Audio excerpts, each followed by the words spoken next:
thank you, first of all, for inviting me to the University of Copenhagen for this lecture. I'm very happy to be lecturing in front of your students, although remotely.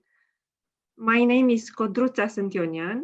I teach Korean studies at the University of at Babeș-Bolyai University in Cluj-Napoca, Romania. We have the largest Korean studies program in the country. And I have been developing it since 2008 when we started.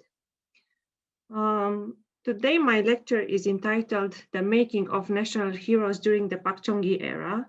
It's a bit of a broad title, promising perhaps too much for the time that I have allotted, I have today. But let's hope that I will make an introduction into the practices concerning heritage management during the Pak Chung Hee era, particularly practices related to the selection of national heroes. Now, what I'm basically saying through this lecture is that during the 1960s and the 1970s, the government started to select a list of national heroes or historical figures that the government then presented as national heroes.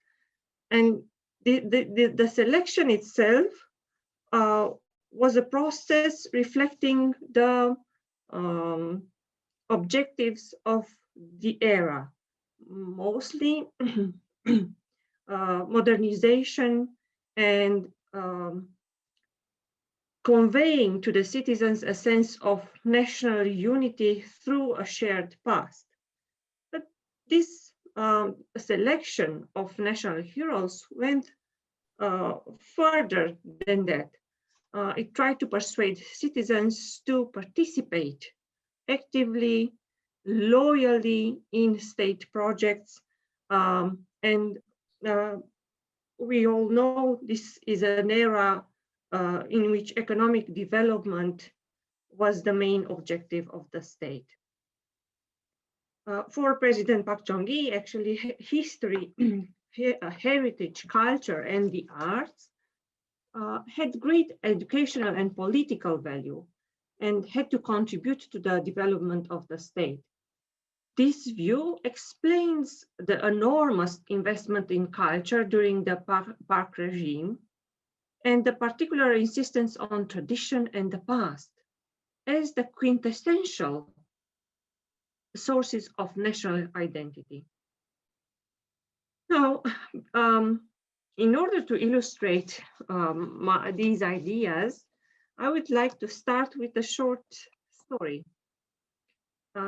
In 1975, in October, the president participated in the inauguration of a highway and used the occasion to visit Ojukon, which is the ancestral home of Confucius scholar Yulgo and his mother Shin Saimdang.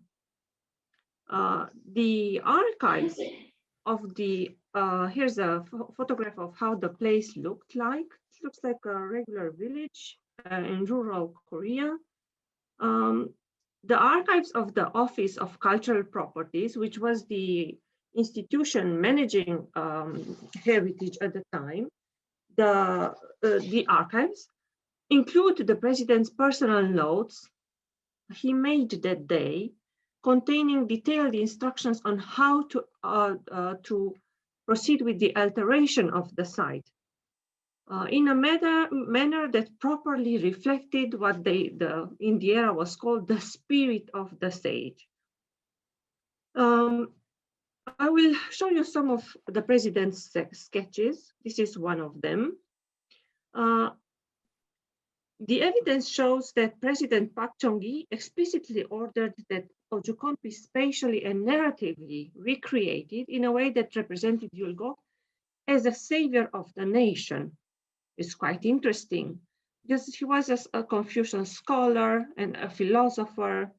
So the president suggested that actually the accent should be moved to an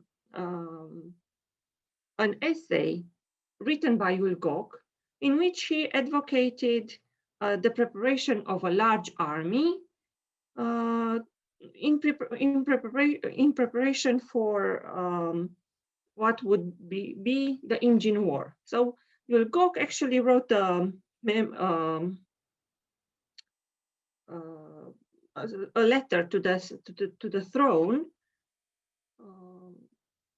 trying to ask the king to prepare a large army in case the Japanese would attack, which actually happened.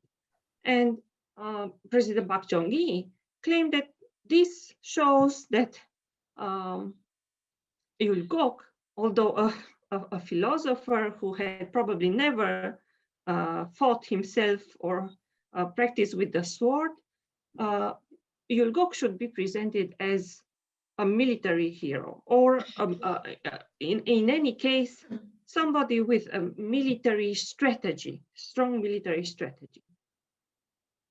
Now, this is the narrative that was supposed to be incorporated in Ojukon. But what the archives are showing is also an insistence on space and how the spirit of this particular hero should be presented to the public. And the sketch you are seeing here, I hope you can see my mouse moving along the screen. Yeah. All right. This is the main road. And then the sketch, this is the president's own sketch. The sketch suggested that from the main road, there should be an access road that should be paved. And so not dirt roads, like most of the roads in the rural area. Then this should be the entire complex, so to say, in which the actual home, the actual hanok, so to say, is located here. But you can see there's a larger ground that was supposed to surround it. Now, the next sketch is going to show you only this smaller part, right? And you can see here a list of the notes the president himself made on 14 October 1975. And what he's saying is that the landscape architecture should be changed completely in order to create terraces or a way of moving upwards towards the main focus of the place, of the historic site.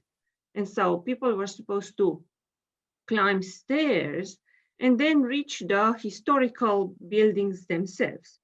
Now, the whole point of climbing was to have in front of any visitor a magnificent view in which the focus would be a large building in historical or traditional style. Now, we might wonder whether the main focus of this view, magnificent view, was any of the old original buildings in the compound. The answer, unfortunately, is no. This is the original building, so the Ojukon, the building that gives the name to the site, but actually what the visitors would have in front of their eyes while climbing was a new building located here. And I will show you how this sketch and his instructions were put into practice. Take a look at the before picture. And now brace for impact. This is the after. You see, so here's the access road, okay, to the right of the picture. And the most of the space that was previously occupied by a rural landscape, so commoner houses, peasant peasant houses and rice paddies was confiscated by, bought by the state from the peasants, and then transformed into parking lots and facilities for tourists, such as toilets, ticket booths, places to buy souvenirs, and so on. And then, as the sketch showed, they were supposed to climb into an adjoining courtyard, and then again climb to the right. And then here would be the historical buildings. Now you can, this is a larger view. This is the access road, the first courtyard going upwards to a second courtyard, and again going upwards to the historical buildings.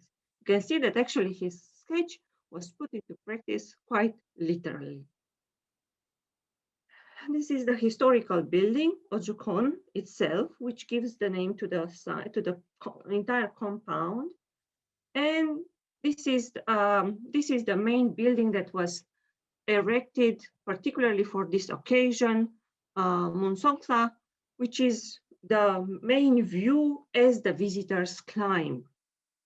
And then here is an empty lot in which previously there was a historical building commemorating the visit of a king in 1788, but it was quite small, and the president said it's too small and shabby, so it should be destroyed and replaced with something more magnificent, which they didn't manage to do, so it was rebuilt only in the 1980s.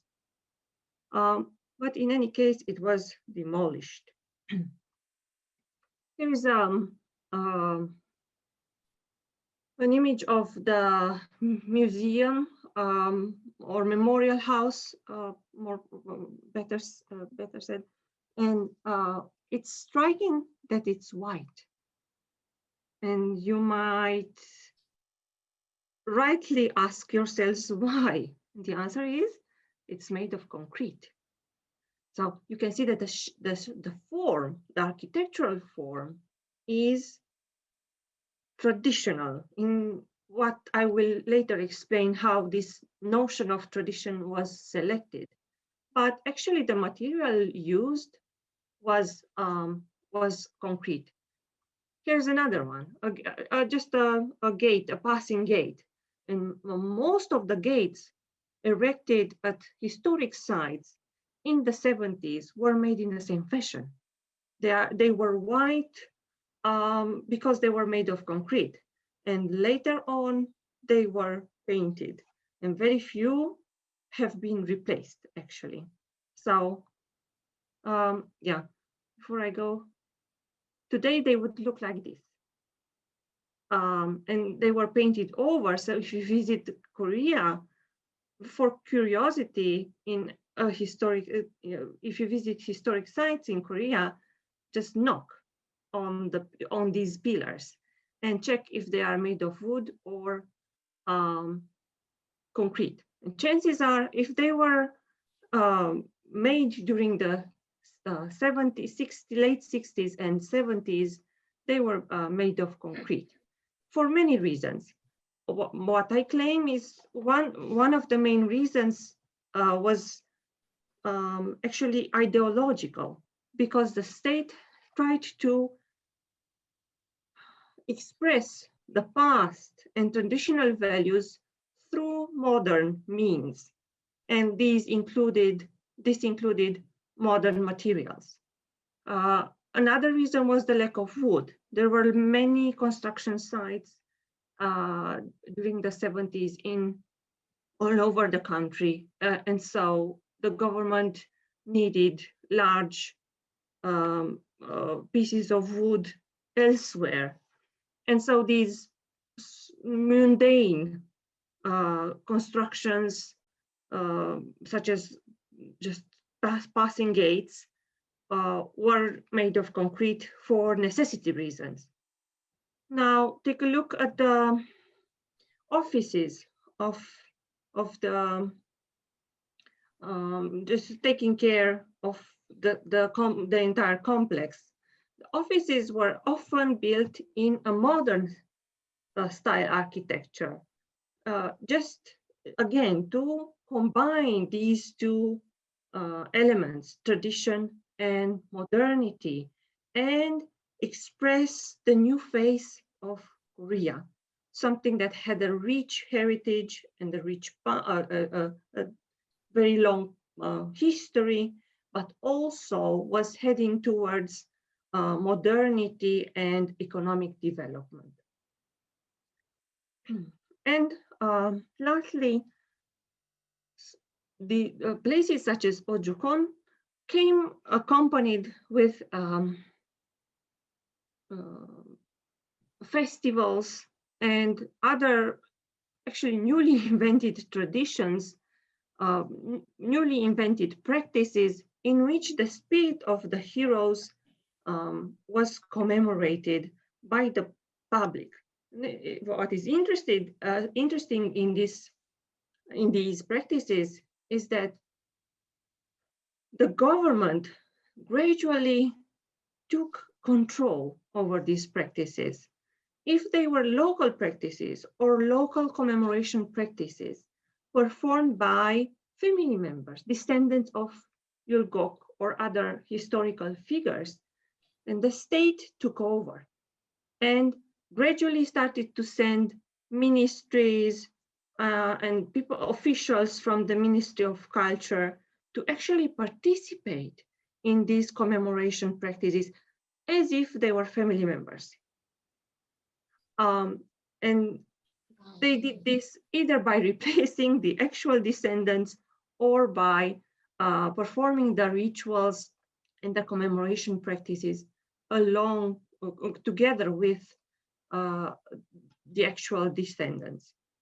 And this is important. Basically, the state is saying that it manifested itself not simply as an inheritor of the past and of traditions, but also as an owner of the past and its traditions, with the authority to invent, revive, delete, revise, and select traditions as it saw fit.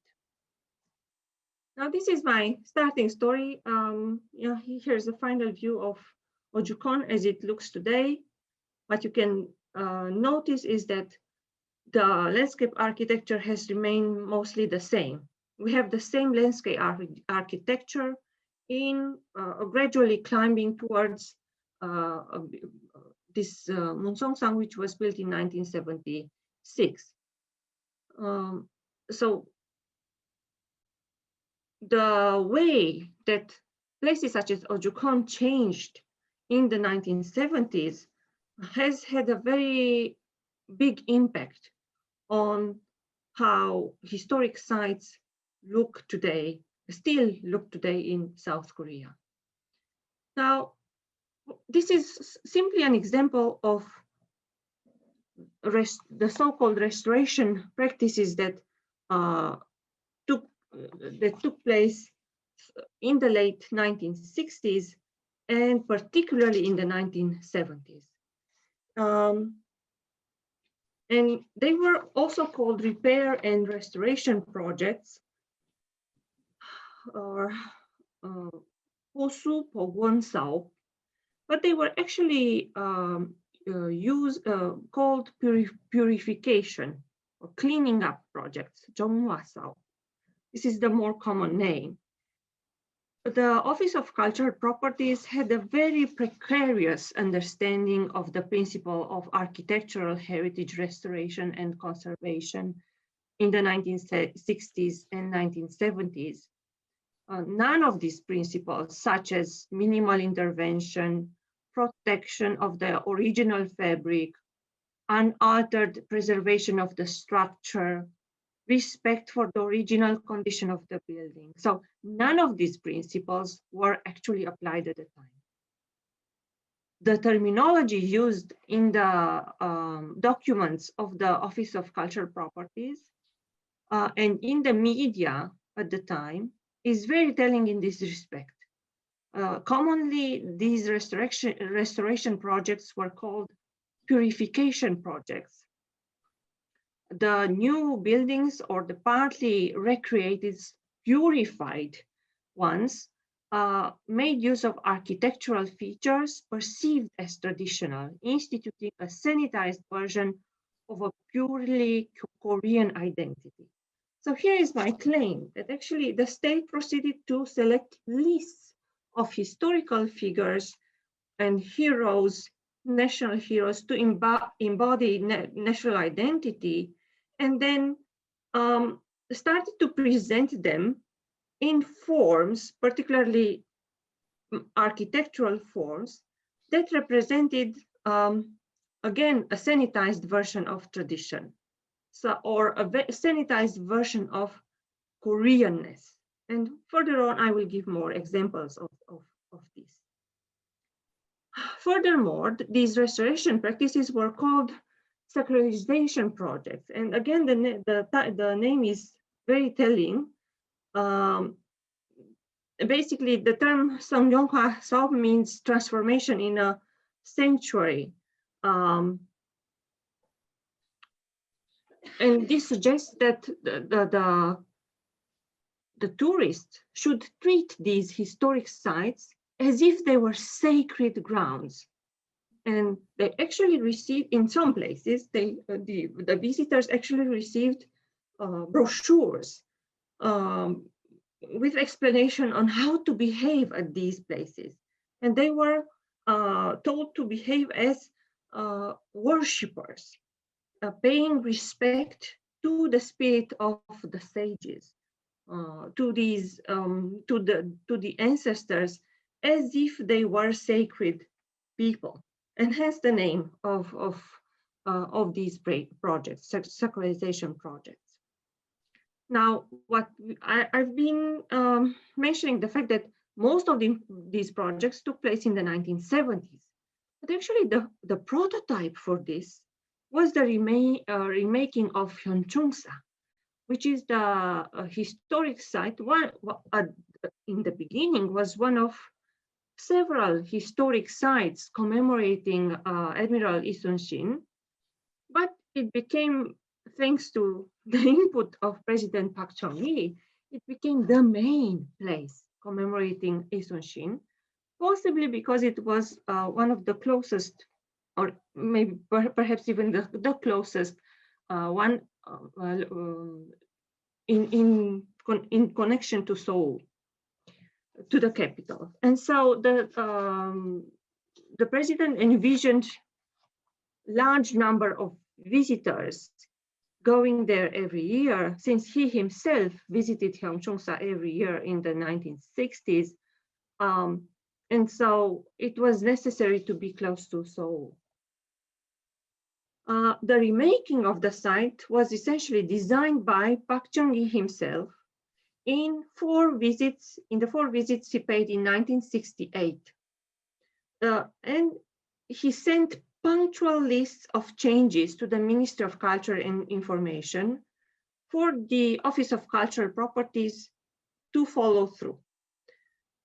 The level of detail the president paid attention is actually striking. He started by ordering the cutting of grass and the removal of natural stones from the garden at Hyunchungsa, and continued by choosing which trees should be conserved, the large trees, which should be removed, the scrubs, and because they didn't look impressive and they looked a bit messy, and what species of trees should be planted, like cedars, because they were tall.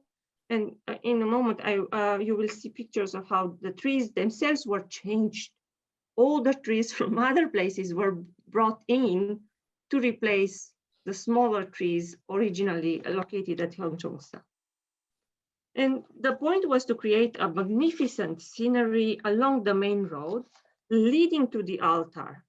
And this road was called the Worship Road, Chambero.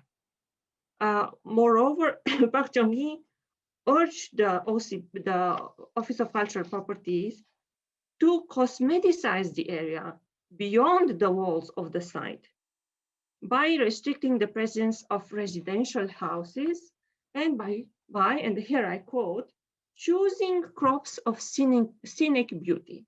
So if there were to be rice paddies or whatever crops surrounding the historic site, they should be beautiful. So choose wisely.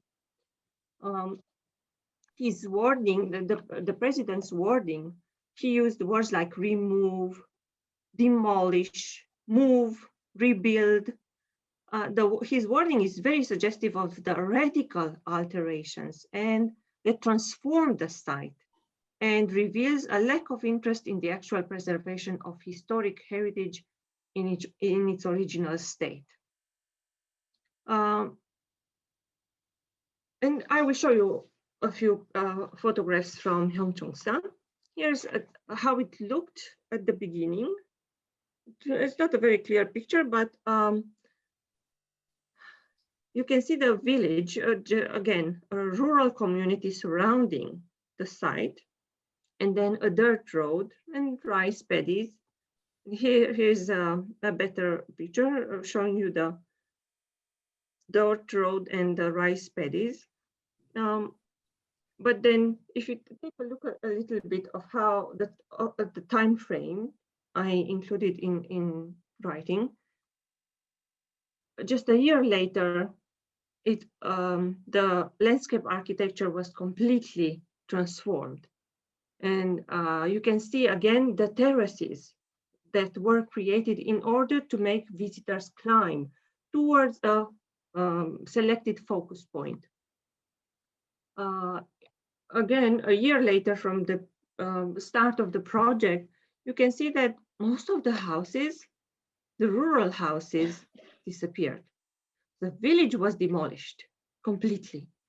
The president had this idea that commoner houses look very backwards and do not represent properly the image of modern Korea. So they should be removed. And so people were forced to sell their houses to the government and then move. The same happened with the land. And again, also Gyeongchungsa was a private property belonging to descendants of Isun Shin. It was bought by the state and transformed. So here the houses have, all of the rural houses have disappeared. Just 1 month before, you could still see thatched roofed houses. Here's a look from the up the hill downwards. Just a rural community with thatched roofed houses and dirt roads, but they all had to disappear and make room for a very large complex. Here would be the entrance gate, and then you can see how much space was freed for this historic site in order to create large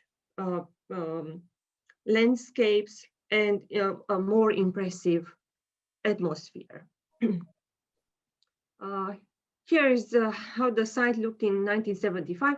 There's no trace of any former rural community.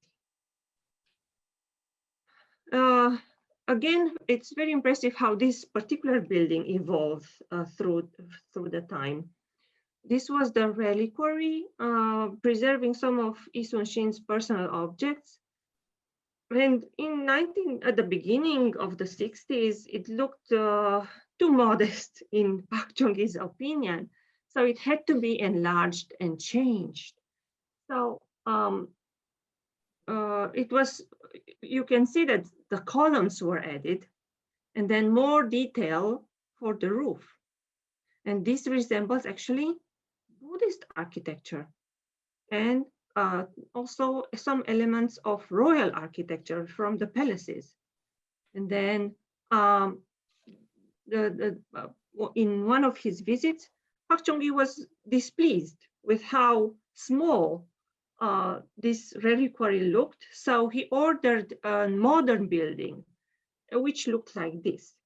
And then he realized this is not well harmonious with the rest of the traditional, so-called traditional buildings. So he had it changed, but not removed or replaced. This is how it was changed.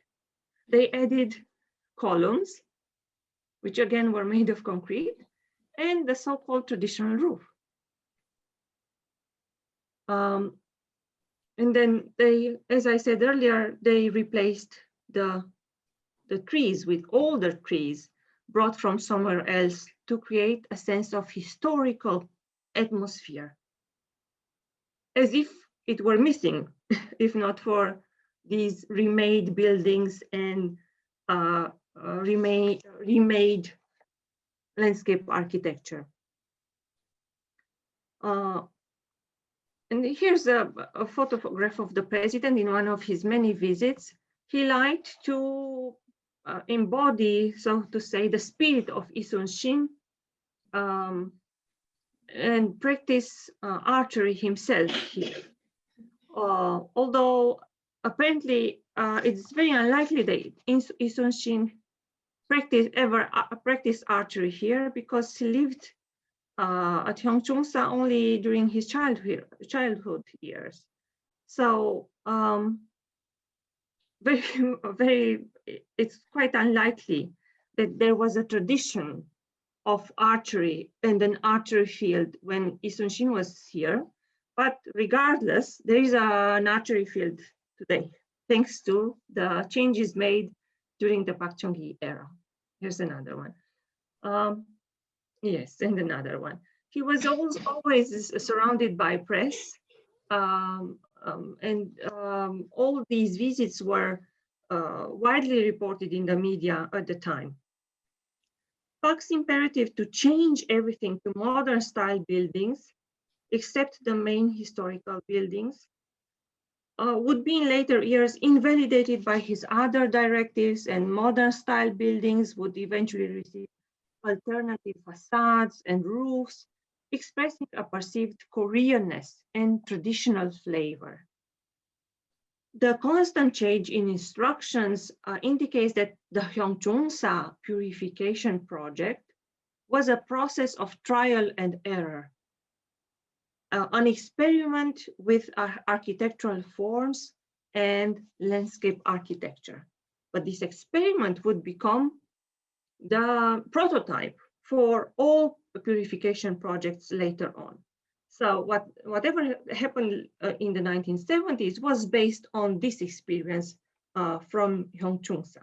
And again, the idea was that the state selected Isunshin and then proceeded to present a certain image of him as if he were the expression of tradition itself. And this was expressed, of course, through other means as well.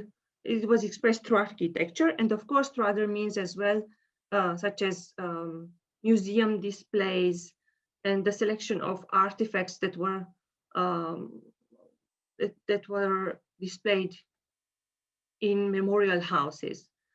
But what the visitor first took in was this sanitized image of tradition expressed through a certain landscape. And here's how it looks today. So again, almost everything that was created during the Park Chung-hee era was preserved until today. Now, based on this prototype, there were other sites which underwent restoration, and I will give you just a few examples, and even so, it's a lot of information to take in. But just keep in mind that in the 70s, witnessed a large number of similar projects, including fortresses and battlefields, actually, former battlefields, in which some of the fortresses were completely rebuilt. And some examples include Naman, Sansang, Henju, Suwon, the Seoul City Wall, and so on. Tombs dedicated to the heroic soldiers who died in the Injin War, and I will show you a couple of examples. All of these are connected to battles and the spirit of people who fought for their country. So the value expressed in these places was a patriotism, loyalty to one's country, and most of all, the ability or the, I don't know, the readiness to sacrifice oneself for one's country. And the president urged in his public speeches, urged citizens to embody these values in their everyday lives. How? Well, they were not if attacked by North Korea, and there, of course, this was part of the discourse. The citizens should be prepared to fight for their country, but most of all, they should embody this fighting spirit in their everyday work life by sacrificing themselves at the workplace and sacrifice civil liberties and their comfort for the developmentalist projects of the state. So work hard, without complaining, without protesting against the state, and sacrifice oneself for its projects. Again, other sites which underwent restorations were patriotic defenders of the country from all ages. Now, there was a certain insistence on Shila, and the idea was that Shila was the kingdom which unified the three states. And so there was an implicit comparison between Shila, unified Shila, and South Korea. Just as Shila had managed to unify the peninsula, so would eventually South Korea manage to do the same, reunify the peninsula. And in this sense, the president had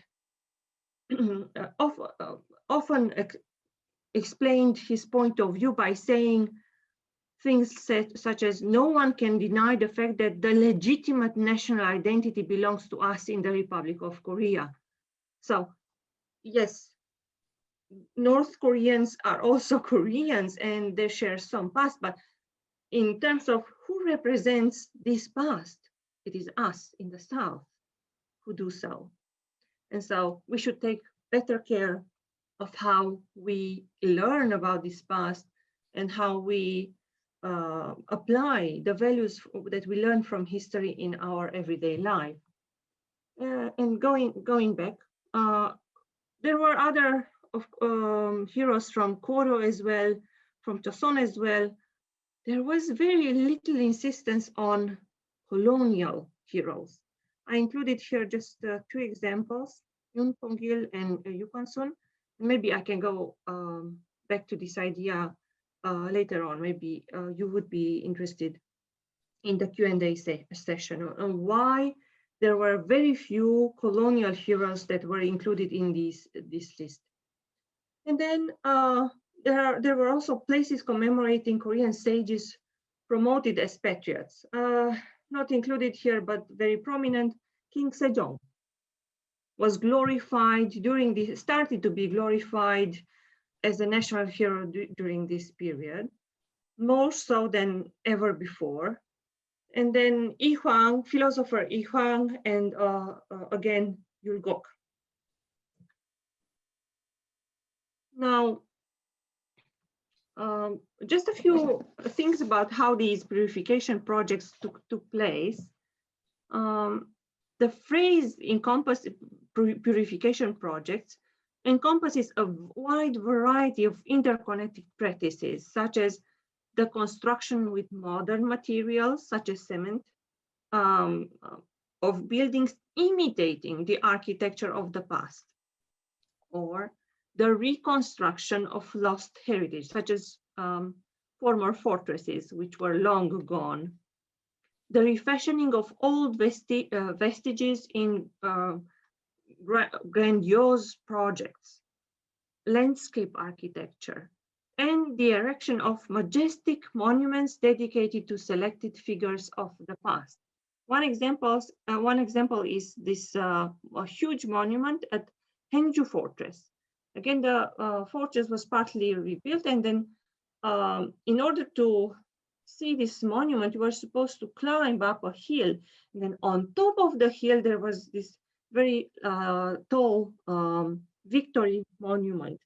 So the so-called worshippers, the visitors, were always supposed to look up and pay their respect in a almost religious manner.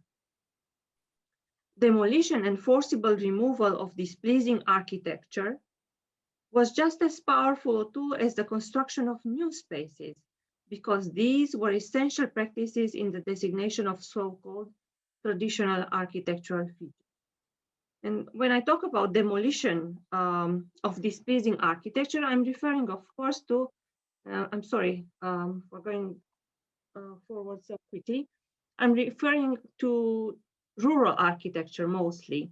So houses such as this one, which were removed completely. And then where rural communities were allowed to coexist next to historic sites, they were forced to modernize. Here's a view of a traditional, just unmodified rural landscape. And then you can see the same village modernized. You can see the before and after. The villagers were forced to replace the roofs of their houses with zinc ones, so metal ones, which looked colorful. And this was a part of the Semaulundong, the New Village movement, that basically transformed how the rural communities looked throughout the country. And here are people just replacing their their roofs. Villages who did so entirely, such as this one, were praised in the media as examples, as positive examples for the others to follow. Okay, and going back just a little bit, yes, another example of this landscape architecture is the tomb of the 700 martyrs, which died during the Imjin War. And you can see that, again, the space goes upwards, and the tomb itself is located here. So this is the final point, but you are supposed to climb many rows of stairs to reach that point. And then this is the one of the buildings newly erected at the tomb of the 700 martyrs. Again, you can notice how slightly wide it is because of it's built of cement. And then at the same time, the architecture reflects a Buddhist temple. The roof was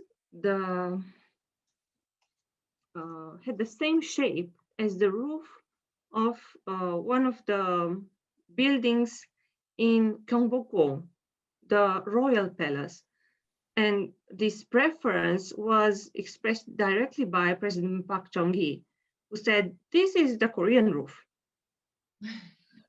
So again, if we think about rural houses with the thatched roof, that was not Korean enough.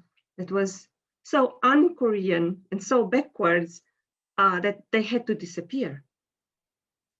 But you can see that when erecting new buildings to embody the spirit of national heroes, the state chose even certain elements of architecture. So it didn't choose only the people, what values to express through them, but also in what forms, in what material forms to convey them to the public. And here, if you think about it, if the roof is royal or of royal origin or associated with royal architecture, and many of the details, the columns and the details under the roof are associated with Buddhist architecture. This is the architecture of the social elite. The Buddhist temples were during most of Buddhist history in Korea were supported, sponsored, built by the aristocracy. And so elite architecture became the traditional architecture of Korea.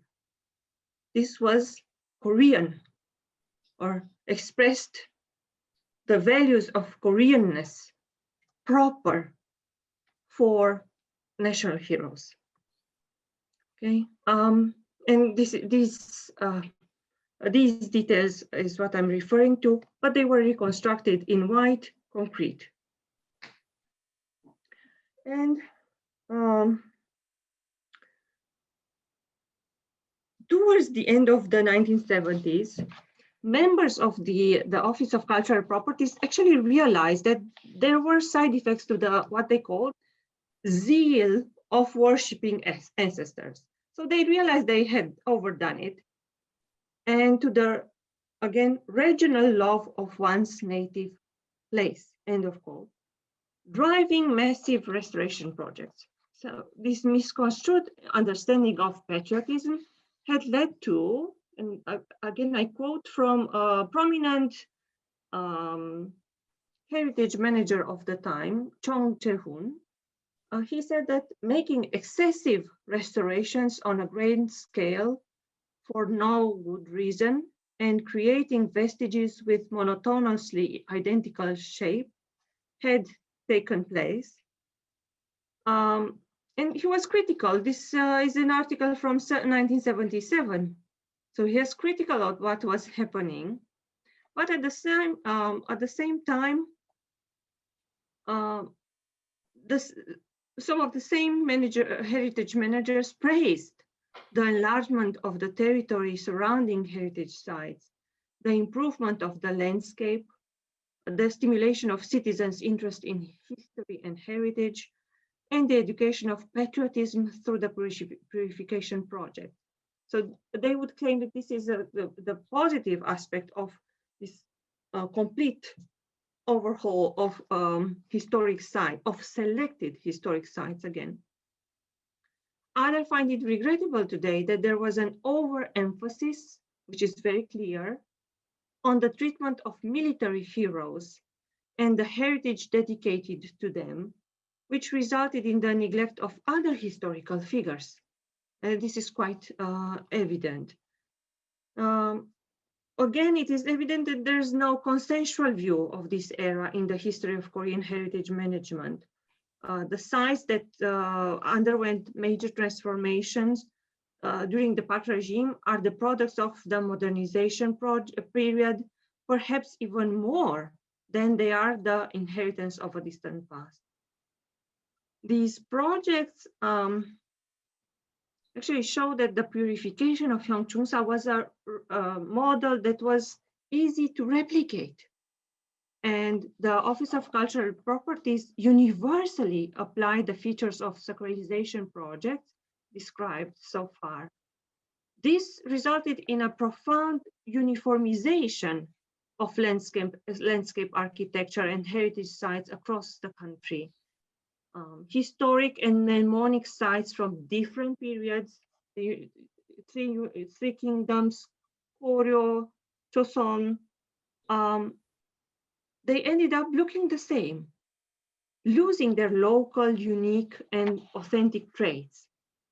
This standardization only shows that the commodification of heritage for tourist consumption was of secondary concern. They didn't care whether the tourists would find these places authentic enough or not. Rather, the goal of the government was to convey a coherent image of what Korean tradition was and to popularize a sense of readily recognizable Koreanness.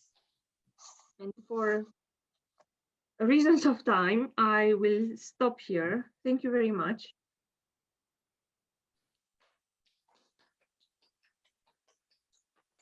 And I would like to encourage you to write me an email if you have further questions that you cannot, for some reason, you cannot address now, or if you want to read further on this subject.